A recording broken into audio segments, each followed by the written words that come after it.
Baik, Assalamualaikum dan WhatsApp internet.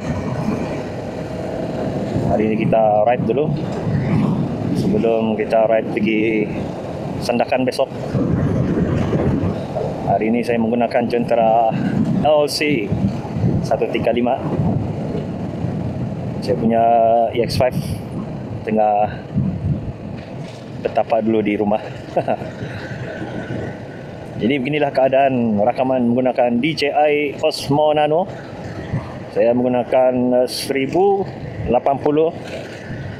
resolution, 60 fps, Rocksteady ultra wide, dan saya connect mikrofon ni menggunakan DJI Mic Mini.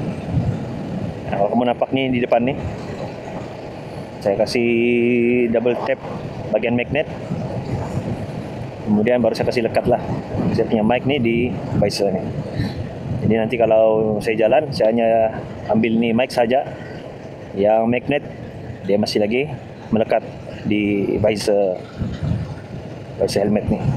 Dan untuk ride besok juga saya dekatkan, kalau kamu nampak ni di atas ni, sinilah saya akan letak saya punya DJI Nano besok. Pasal DJI Nano, Osmo Nano, dia ada bekalkan satu tools yang kita boleh kasih klip dia di bagian topi, di baju, dan di klip tu dia ada magnet. Jadi macam ini kan, dia ada lubang sini, jadi saya boleh kasih klip lah. Saya boleh kasih klip barang ni di atas helmet ni. Macam mana rupa dia nanti saya akan kasih nampak lah gambar rupa dia. Macam helmet ni, dia punya di atas ni dia ada lubang, jadi saya boleh kasih sisip lah, sisip barang ni. Jadi sekarang ni saya kasih combine dulu kamera utama pergi menghadap saya sekarang, supaya kita boleh story-story, cerita-cerita.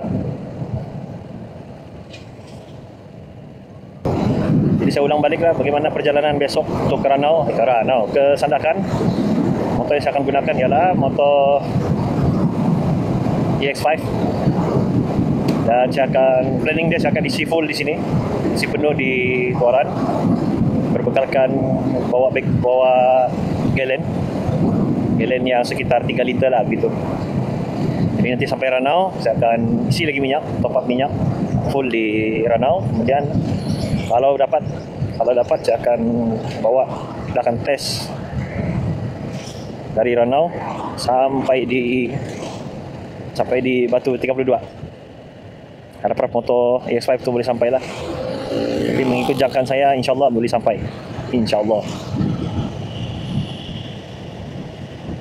Dan kami akan singgah makan di Telupit. Kami akan gerak dari Tuaran jam sekitar 8.30 begitulah.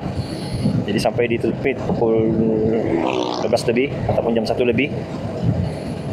Dan sambung lagi perjalanan, akan sampai di Sandakan ataupun Batu 32, isi minyak dulu, barulah kami akan bergerak ke Sandakan petang tu. Tapi sebelum sampai di Sandakan, saya akan jumpa dulu dengan tuan rumah tempat yang kami mau stay. Kami mau ambil kunci.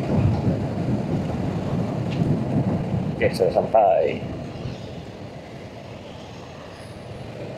Okay, InsyaAllah mudah-mudahan perjalanan besok berjalan dengan lancar, dipelihara, dilindungi. Okay, nanti kita sambung.